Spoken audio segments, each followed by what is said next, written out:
안녕하세요. 저는 초등학교에서 17년째 근무 중인 교사 정혜빈입니다. 반갑습니다.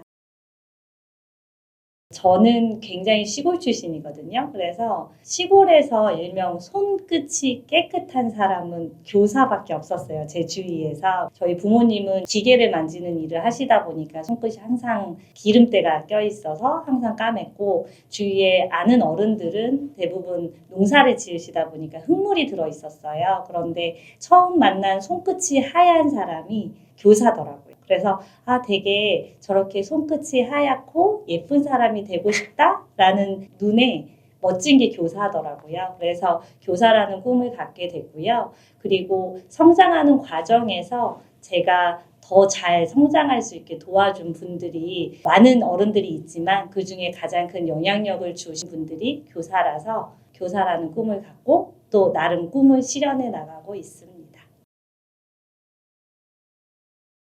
우선은 저는 굉장히 만족하고 있어요. 왜냐하면 매해 새로운 아이들을 만나고 또 그 아이들과 연이 닿아서 거기에서 만나는 그 아이들의 부모님, 그리고 그 아이들과 관련된 많은 에피소드들, 이런 것들이 다른 직장과 다르게 굉장히 많이 쌓여가는 직장이라는 생각도 들고요. 그리고 일명 젊은 교사들부터 연로하신 교사들까지 다양한 나이층이 모두가 모여서 서로 소통할 수 있는 공간이 사실 많지 않은데, 학교라는 공간이 일명 가장 어린 아이들부터 정년을 앞두신 분까지 모든 사람들이 어우러져 있는 곳이라 저는 그곳이 되게 하나의 작은 사회 같아서 편하고, 그리고 일명 인정욕구가 좀 제가 많다 보니까 아이들이 저를 인정해 준 게 전 너무 좋거든요. 그래서 저도 그 아이들을 인정하고 그 아이들도 저를 인정해 주면서 되게 행복하게, 즐겁게 지내고 있고, 저에게 있어서 만족도 높은 직업. 저한테 가장 큰 원동력은 제가 하고 싶은 일을 해보는 거예요. 그래서 뭐 교실에서도 그렇고 아니면은 집안에서도 마찬가지고, 내가 지금 살아있다라는 걸 느끼는 게 제일 중요한 거라서, 뭐 어떤 직업이든 마찬가지겠지만 번아웃도 오고 사람한테 지치기도 하고 이런 일들이 많이 있는데, 그것 또한 어떻게 보면은 제가 살아가고 있는 증거인데 그중에 내가 좋아하는 일을 할 수 있는 시간이 있다는 게 제일 행복하거든요. 그래서 아이들한테 제안해서 우리 1시간만 쉬자 라고 한다든지, 아니면 집에 갔을 때 저희 아이와 저희 남편에게 나에게 나만의 시간이 좀 필요하니까 냅둬달라, 약간 이런 식의 제가 계획한 게 제 마음대로 되는 시간, 이거를 좀 만들다 보면 그게 직장에서든 가정에서든 제 삶 속에서 되게 큰 원동력이 됩니다. 간단히 좀 설명을 드리자면, 사실 통합교육에 대한 관심이 요즘 많이 늘어나고 있어요. 그만큼 학교 안에 다양한 아이들이 모이고 있고, 교실에서 만나는 아이가 일명 평균이라는 게 없어진 어느 순간부터 모든 아이들이 너무 다양해지다 보니까 이 아이들과 어떻게 함께 지내지라는 게 모든 교사들의 고민이 된 것 같아요. 그래서 이 고민을 하는 교사들이 그냥 나만의 방법으로 해결이 되지 않는다는 걸 좀 깨닫고, 그리고 집단지성이 얼마나 큰 힘을 발휘하는가, 이런 것들을 알아가면서 요즘 전국에 있는 선생님들에 대한 정보를 얻기에 요즘 많이 좋아졌거든요. 그래서 그 정보들을 모으다 보니 우리 애쓰는 선생님들 한번 다 모여보자, 그리고 애쓰고 싶은 선생님들 모여보자 해서 서로 토닥토닥 해주는 것도 있고, 서로의 것을 공유하면서 더 잘 해보고 싶어서 모인 모임이라서, 사실 약자 하나하나의 뜻보다 중요한 거는 애쓰고 있는 선생님들의 모임이다라고 생각하시면 될 것 같습니다. 제가 이 UDL이라고 불리는 Universal Design for Learning 자체를 처음 접한 거는 사실은 대학교 때예요. 대학교 때 처음 외국에서 유니버설 디자인이라고 하는 것이 건축이나 여러 가지 도시 계획이나 이런 데에 들어가면서 이 관심이 많이 늘었어요. 그래서 학교에도 이런 게 필요하다라고 하는 게 미국에서 시작될 때, 거기서 공부해 오신 교수님이 강의를 만드셔서 저도 이제 수업을 듣게 됐는데, 사실 그게 벌써 20년 전이거든요. 20년 전에 수업을 들을 때는 이게 될까? 이런 생각을 하면서 사실 강의를 들었던 것 같아요. 그리고 제가 도시 생활을 하면서 일명 여자로, 그리고 좀 어떻게 보면 평균보다 좀 작은 키로 여러 가지 생활을 할 때 좀 불편함들이 있었는데, 20년이 지난 지금은 사실 굉장히 편해졌거든요. 여러 가지 접근들도 그렇고, 즉 이 사이에 이미 유니버설 디자인이 많이 적용이 되는 사회적 변화들이 있었습니다. 그런 것들을 체감하면서 저도 이제 교사로 처음 나갔을 때 처음에 배운 학부 내용은 기억이 사실 나진 않았지만 선생님들 아마 다 똑같은 고민을 하실 것 같아요. 수업이 끝나고 났을 때, 그리고 집에 가서 누워서 곰곰이 아이들을 생각할 때 그 아이 어떡하지? 왜 걔는 참여를 못했지? 또는 와, 내 수업 왜 망했지? 이런 고민들을 한다는 거죠. 그때 일명 떠오르는 아이들은 사실 굉장히 대답 잘하고 잘하는 아이들이 아니에요. 대부분이 수업 시간에 좀 엎드려 잔다든지 아니면은 뭔가 문제 행동을 한다든지 제가 컨트롤하지 못하는 영역의 친구들이 이제 발생하기 시작하더라고요. 신규 때. 그러면서 그때는 단지 제가 교육적인 기술이 부족해서 이런 고민들을 좀 했었어요. 그런데 다시 생각해 보니까 내가 이 아이들 하나하나를 위한, 모두를 위한 수업을 준비한 적이 별로 없었구나라는 걸 좀 깨닫게 된 거예요. 그래서 그때 배웠던 책을 다시 펴보니까 이 디자인 자체가, 이 수업이라는 것 자체가 한 명 한 명 모든 아이가 참여하는 수업이어야 되는데 나는 너무 평균에 맞췄고 내 기준에 맞췄구나라는 생각이 좀 들었어요. 그래서 이걸 어떻게 할까 하다가 이제 공부를 시작한 건데 사실 유니버설 디자인 포 러닝에서 보편적 설계, 말은 되게 어려운데 그냥 우리말로 하자면 모든 아이들이 모두가 참여하는 수업을 만드는 거고 이 아이들이 자기 안에서 가치 있고 즐겁고 또는 진지한 이런 수업을 참여할 수 있게 만드는 수업적 설계. 이게 바로 보편적 설계라고 할 수 있습니다. 그래서 특별히 이걸 막 공부하는 사람만 이걸 고민하는 게 아니라 교사들, 즉 학교에서 아이들을 가르치는 모든 선생님들이 사실 이 고민을 하고 있다고 생각이 들고요. 이 수업에 대한 전문성도 높이면서 내 수업에 대한 만족을 높일 수 있는 게 보편적 설계가 아닐까 생각합니다. 보편적 설계를 하면서 느낀 점 중에 하나는 처음에 할 때 좌절했던 이유가 제 시야가 굉장히 좁더라고요. 그래서 아이들이 되게 천편일률적인 결과물을 내야 된다고 생각을 좀 많이 했었고 제 수업의 설계대로 못 쫓아오면 일명 못하는 아이로 제가 취급을 하고 있다는 걸 깨닫게 됐습니다. 그래서 보편적 설계를 제가 하는 가장 큰 이유는 아이들마다 다 다른 결과물이 나올 수 있다는 걸 제가 인정해가는 과정이었던 것 같아요. 그래서 어떤 아이는 결과물이 본인의 성취 안에서 보여줄 수 있는 여러 가지 요소들, 방법적으로 그럴 수도 있고 내용적으로도 그럴 수 있고 그리고 표현의 어떠한 결과물로서 차이가 날 수 있다는 것을 제 스스로 인정해 가게 되고 제가 인정하게 되면 아이들도 인정하더라고요. 그래서 서로가 되게 다를 수 있고 다만 같은 내용을 배우더라도 이렇게 다양하게 우리가 학습할 수 있다라는 것을 공유해가는 과정이라서 저는 보편적 설계의 수업을 굉장히 좋아하고요. 그리고 사실 제가 잘한다기보다도 아이들이 잘 따라와주고 있다는 생각이 들어요. 그래서 아무것도 일명 안 하던 아이가 자기만의 방법으로 한두 개씩 표현하기 시작하고 그러면 사실 그 아이는 정말 작은 걸 한 거지만 저에게는 엄청난 큰 감동이 오거든요. 그래서 보편적 설계의 가장 큰 장점은요. 교사의 시야를 넓히면서 아이들의 시야도 넓어져요. 그러면 자연스럽게 잘하는 아이는 잘하는 대로 못하는 아이들도 나만의 방식으로 표현하는 것을 배우다 보니까 모든 아이들이 내가 할 수 있다는 거, 그 다음에 내가 이 수업에 나름 진지하다는 거, 이걸 보여줄 수 있는 기회가 되기 때문에 보편적 설계, 즉 학습의 보편적 설계는 모든 사람이 함께 윈윈할 수 있는 즐거운 수업이라고 생각이 듭니다.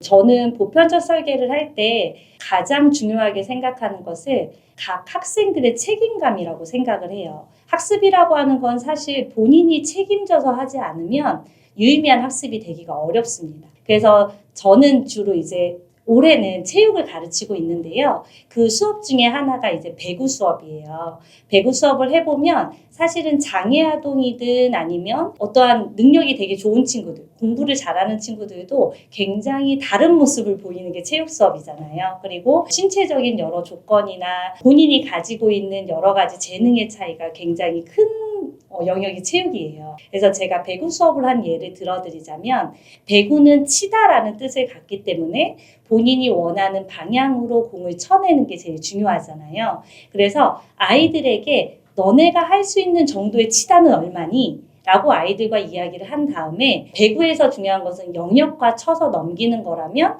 횟수 제한을 사실 없앴어요. 횟수 제한은 없애고 그 안에 배구 영역을 서로 나누는데 잘하는 친구는 조금 더 많은 영역을 갖고 그 다음에 조금 어려움이 있는 친구는 좀 작은 영역을 얻었어요. 그 대신에 그 영역 안에서 몇 번을 치든 간에 공을 넘길 수 있게 친구한테 줄 수 있도록 서로 작전을 짜서 수업을 했었거든요. 그랬을 때 사실 여학생들이 공을 좀 무서워하는 경우들이 있어요. 그래서 그럼 너네가 무섭지 않은 공은 어떤 공이니? 라고 서로 이야기를 해서 발리공이라고 좀 잘 튀는 공이 있습니다. 그래서 그 공을 이용해서 서로의 영역을 그 대신 절대 침범할 수 없어요. 같은 팀이지만. 그래서 그 친구가 10번을 쳐서라도 여튼간에 넘길 수 있게. 바닥에 몇 번을 튀겨도 상관없이.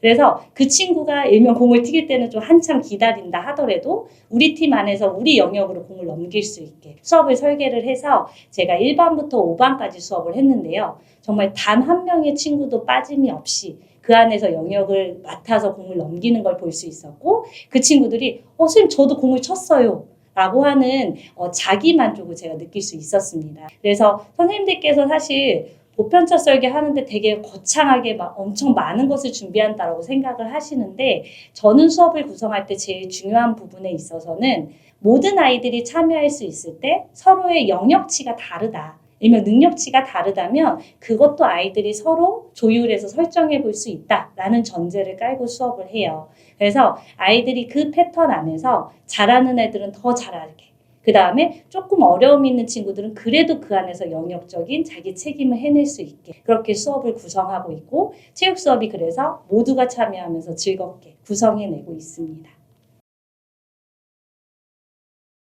저는요 사실은 아이들의 능력을 막 되게 잘 아는 교사는 아니에요. 그래서 저는 아이들한테 솔직히 얘기합니다. 선생님은 이런 영역을 되게 잘하고 선생님은 이런 영역을 못해. 그래서 대표적으로 저는 찾는 걸 되게 못해요. 그래서 제가 매일 호루라기를 잃어버리거든요. 그러면은 그거를 기똥차게 찾아주는 친구들이 있어요. 이거는 무슨 의미냐면 아이들마다 가진 특징들이 차이가 있기 때문에 보편적 설계라고 한다고 해서 이게 모든 반에 적용되지 않는 것처럼 저의 가장 꿀팁은 아이들과 함께 수업을 만듭니다. 쉬는 시간이나 점심시간이나 이럴 때 막 되게 고뇌하는 척하고 앉아있어요. 그러면 저는 이제 고학년이다 보니까 선생님 왜 고민해요? 무슨 일이에요? 이러면 제가 일명 좀 어려워하는 친구, 잘 모르는 친구들, 특히 좀 조용한 친구들이 저는 또 어려워요. 그러면 내가 그 친구한테 수업을 같이 하자고 하고 싶은데 걔가 어떻게 해야 참여할까? 라고 하면 정말 아이들은 정답을 잘 알고 있어요. 저보다 서로 관찰을 많이 했고 그 친구가 어떻게 하면 본인의 책임을 할 수 있는지 잘 알고 있더라고요. 그래서 아이들한테 팁을 얻으시는 걸 저는 가장 큰 꿀팁이라고 생각합니다. 제가 수업을 하는데 선생님은 교사라 계속 수업 연구를 해. 그러니까 얘들아 선생님한테 선생님이 수업을 정말 성공할 수 있게 즐겁게 할 수 있게 좀 팁을 줄래? 이러면 아이들이 선생님 이렇게 하면 좀 쉬워요. 선생님 이렇게 하면 모든 아이들이 할 수 있어요. 또는 제가 좀 해볼까요? 이런 시범의 여러 가지 예시들 이런 것들이 생기더라고요. 그리고 학습지나 이런 거를 만들 때도요. 저는 샘플 해주는 친구가 있어요. 그래서 그 친구가 제 걸 먼저 한번 이렇게 쑥 훑어보면서 굉장히 많은 조언을 해줍니다. 글씨 크기라든지 문제가 어렵다든지 단어가 어떻다든지 사실은 교사 주도의 수업이 물론 대부분 구성이지만 아이들을 참여시키는 수업의 준비도 굉장히 큰 의미가 있다고 생각이 들어서요. 아이들이 참여하는 거잖아요. 그러면 아이들에게 아이디어를 물어보고 함께 할 수 있는 방법을 찾아보고 그래서 함께 수업을 만들어 간다라는 느낌이 들 수 있게 하시는 게 선생님들도 아이들도 모두 함께 할 수 있는 수업을 만들 수 있는 되게 좋은 팁이 아닐까 싶습니다.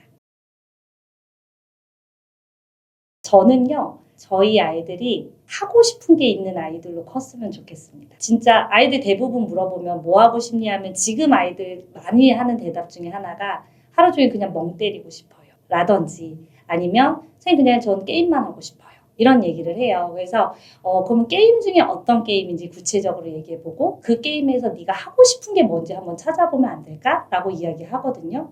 하고 싶은 게 구체적인 사람은 행복하다. 이게 모든 사람이 행복한 교육보다도 본인이 하고 싶은 일을 했을 때 좌절도 해보고 저는 그걸 건강한 좌절이라고 많이 표현하는데 본인이 해봤을 때 좌절도 해보고 성취도 해보고 여튼 내가 하고 싶은 일이 있다라는 게 가장 행복한 삶이라고 저는 생각을 해요. 그래서 아이들이 도전하고 싶고 내가 하고 싶은 일이 있고 어디 가서 너는 뭐가 하고 싶니? 라고 했을 때 떠오르는 게 있는 친구로 성장했으면 좋겠습니다. 어떤 어른이라기보다 그냥 그 아이가 현재를 살고 내일을 살아가고 또 당장 이제 중학생이 될 거 이런 것들을 고민할 때 나 이거 하고 싶어 라고 하는 게 구체적이고 본인이 하고 싶고 실제 해나가게 하고 싶은 약간 저는 좀 현생을 사는 걸 중요하게 생각하거든요. 그래서 사실 제가 연구에 참여하는 이유도 어떤 면에서는 제가 잘해서 이런 것보다도 현재 내가 제일 잘하고 있는 걸 찾아보고 싶어서 연구회를 왔어요. 그래서 다른 선생님들을 보면서 나도 저거 학교 가서 해보고 싶어 하는 것들을 얻기 위해 오는 거거든요. 그래서 아이들이 이왕이면은 좀 생동감 있는 자기의 삶, 하고 싶은 게 있는 삶 이런 걸 가진 친구들로 같이 성장하고 싶습니다. 제가 정년을 할 수 있게 도와주는 요소라고 생각을 합니다. 교사에게 수업이 재미가 없으면 더 할 이유가 없거든요. 근데 수업이 재밌으려면 애들이 재밌어 해야 돼요. 그러면 한 명 한 명 모든 아이들이 재밌고 그리고 한 명 한 명 모든 아이들이 진지한 수업. 그 수업을 계속 해나간다면 저는 아마 교사를 계속 할 거거든요. 그래서 저는 그게 UDL이라고 생각을 하고요. 모든 아이들이 나를 바라보고 또는 서로를 바라보면서 이 수업 시간만은 나의 시간, 이 수업 시간은 내가 뭔가를 할 수 있는 시간이야라는 거를 계속 아이들이 생각해 나간다면 제가 그 안에 존재할 수 있다고 생각을 해요. 그래서 요즘은 뭐 AI로 많이 대체가 된다.